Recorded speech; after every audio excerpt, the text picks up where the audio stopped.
Assalamualaikum warahmatullahi wabarakatuh. Kang Mas dan Mbak Yu, kembali lagi di 1000 kisah nyata. Kita melanjutkan untuk part ketiganya, Kesurupan part 3. Yang belum nonton part 1 dan part 2 silahkan untuk nonton terlebih dahulu untuk melanjutkan kisah kesurupan. Langsung saja, sehari aku mengikuti Lori yang kegirangan berlari ke sana dan kemari di halaman rumah. Di saat yang bersamaan, ibu-ibu berdatangan di balai-balai rumah nenek untuk melakukan arisan kampung. Aku masih menatap Lori yang sedang berusaha menangkap capung. Mustahil bagi Lori kecil menangkap hewan itu karena dia terbang sekitar 7 meter di atas kepalanya. Mataku terpaku pada jendela kamar tamu saat Lori melintas persis di sampingnya. Mata wanita itu menyeringai menatap Lori lagi-lagi. Bulu kuduku meremang. Lori kecil mendadak tersandung, tangisannya pecah, membuat orang yang menoleh ke arahku dan Lori bergantian. Pak Gondo berlari ke arah Lori dengan heran menatapku yang bergeming. Sementara aku terpaku menatap wanita itu, ia membalas tatapanku dengan tatapan yang ganjil. Bulu kuduku semakin meremang tanpa terkendali, badanku pun menjadi kaku tanpa bisa bergerak. Kali ini aku tidak bermimpi, wanita itu sungguh nyata dan ada sesuatu yang jahat pada dirinya. "Neng, jangan melamun," tepuk Mbok Darmi menyelamatkanku. Sambil kulirik Lori, aku melihat sekali lagi ke jendela. Wanita itu pun sudah lenyap. Beberapa ibu-ibu menghampiri Lori untuk membersihkan luka dan menenangkan, mengeluarkan protes ke arahku. "Gimana toh Mbak? Wong adiknya tiba kok, malah sampean diem aja, piye?" "Sini," serunya.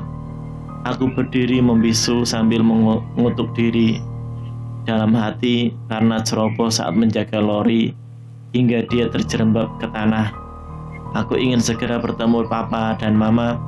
Entah mengapa aku merasa sedikit lega jika ada mereka di sini. "Kak Oyi atit ayas, tangannya nakal, pekik Lori sambil menangis. Sudah, cup, ayo ikut Simbok makan permen aja yuk," kata Mbok Darmi berusaha menenangkan.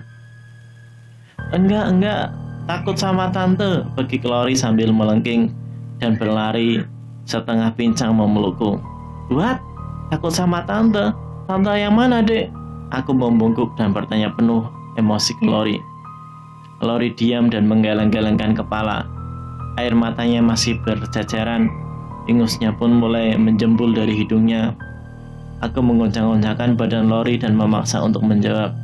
"Lori, tante yang mana?" Suaraku sambil mengundang bisik-bisik para ibu yang sedang berkumpul dan melihat kegaduhan kami dari balai-balai rumah nenek. "Saras, Lori harus segera diobati lukanya supaya tidak infeksi. Cobalah untuk tenang sedikit," kata nenek di sampingku sambil menepuk-nepuk bahuku.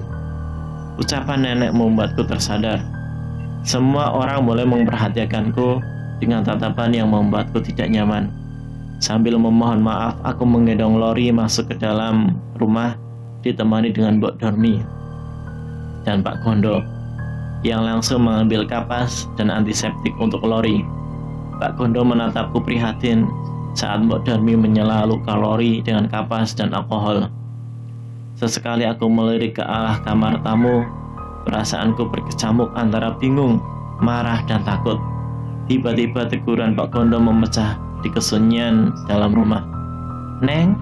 Iya Pak," aku tergagap. "Apa Neng? Akhir-akhir ini mimpi buruk. Bapak lihat akhir-akhir ini Neneng Saras kurang fokus dan jerit-jerit tengah malam kayak pas kapan itu? Pas hari pertama datang," kata Pak Gondo sedikit ragu-ragu. Iya Pak, kayaknya Saras lagi kecapean lagi dan kurang fit. Jadinya ya begini Pak, kurang fokus. Coba dah Neng, sholat, dijamin pasti lebih lega dan tenang Neng. Bapak ini apa-apaan toh? Sudah, jangan nakut-nakutin. ucap Mbak Darmi. Nakutin apa Mbok? Tanyaku sambil menatap Mbak Darmi. Oh, nggak ada Neng, sahut cepat. Lagian Bapak cuma menganjurkan, apa salahnya toh Bu? Tungkas Pak Gondo. Pak Gondo kok tiba-tiba bilang begitu, tanya lagi. Ah enggak Neng, ingat pesan Ustadz di kampung zaman dulu. Kalau hati mulai gelisah itu tandanya harus berdoa dengan lebih baik lagi. Kalau perlu, nggak perlu nunggu gelisah. Pasti terhindar dari godaan dan gangguan yang aneh-aneh, sahut Pak Gondo dengan kalem. Kalau Oyik sholat tantenya pergi nggak? Celotuk Lori di tengah-tengah obrolan kami. Mbok Darmi langsung menatap tajam Pak Gondo dan mengibaskan selendangnya dengan sebal ke muka Pak Gondo.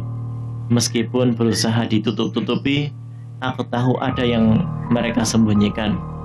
Apalagi Lori beberapa kali mengucapkan kata tante yang jelas-jelas di rumah tidak ada tante. Lori, lihat apa dek? Sini cerita sama kakak. Tukasku sambil manis agar Lori tidak terintimidasi seperti tadi. Tante yang di kamar nakal, sahutnya polos. Neng, sudah Neng, Simbo bikinkan susu yuk, sambil suapin Neng Lori di dapur. Potong Mbok Darmi sambil menarik kami ke arah dapur.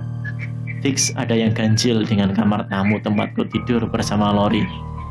Aku tidak sedang bermimpi dan tidak sedang berhalusinasi.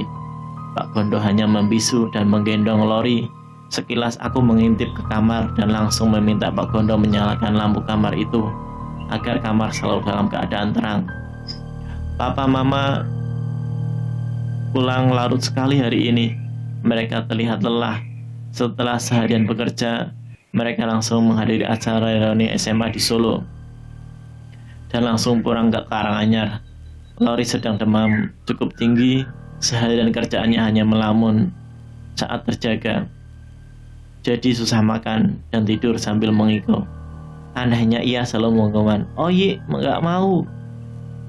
Atau jangan tante, Oyi masih mau main saat tidur. Keadaan ini membuatku lelah dan cukup stres. Mimpi yang sama terjadi berulang kali. Cengkraman tangan dan kuku tajam yang terasa dingin menggores tanganku kian terasa nyata. Nenek akhir-akhir ini sering ketiduran di kursi malas sambil membawa tasbihnya. Mungkin beliau mendoakan kakek dan teramat rindu padanya. Handphoneku bergetar di meja rias. Lagi-lagi aku merinding. Hanya dengan menatap meja rias saja perasaanku kembali bergejolak, tidak nyaman. Cepat-cepat ku sambar handphone dan ku buka messenger dari temanku. Teddy, Ras, apa kabar? Sepi aja. Saras, hey Ted, sehat. Tapi Lori baru demam. Teddy, ya kasihan. Liburan malah sakit, udah diperiksain? Saras, jawabnya belum, tapi percuma kayaknya kalau diperiksa. Teddy, kok ngomongnya gitu? Saras, Ted, boleh nanya nggak? Teddy, jawabnya, boleh dong. Saras, jangan ketawa ya, kamu percaya makhluk halus nggak sih? Teddy jawab, dibilang percaya ya nggak percaya juga nggak. Kenapa sih? Tahu nih, semenjak di rumah nenek liburan kali ini, aku banyak mimpi soal hantu, Ted. Jadi menjawab, itu paling bunga tidur biasa. Makanya sebelum bubuk itu doa. Saras, aku serius. Lori juga sering takut dan nyebut tante. Di sini nggak ada tante. Jadi, serius? Iya serius, aku curiga demamnya karena gangguan makhluk halus kayak di film-film gitu. Kan banyak cerita begitu. Jadi, udah bilang sama papa? Belum nemu waktu yang tepat, ucap Saras. Di saat yang bersamaan pintu kamar tiba-tiba terbuka. Aku terkejut dan main.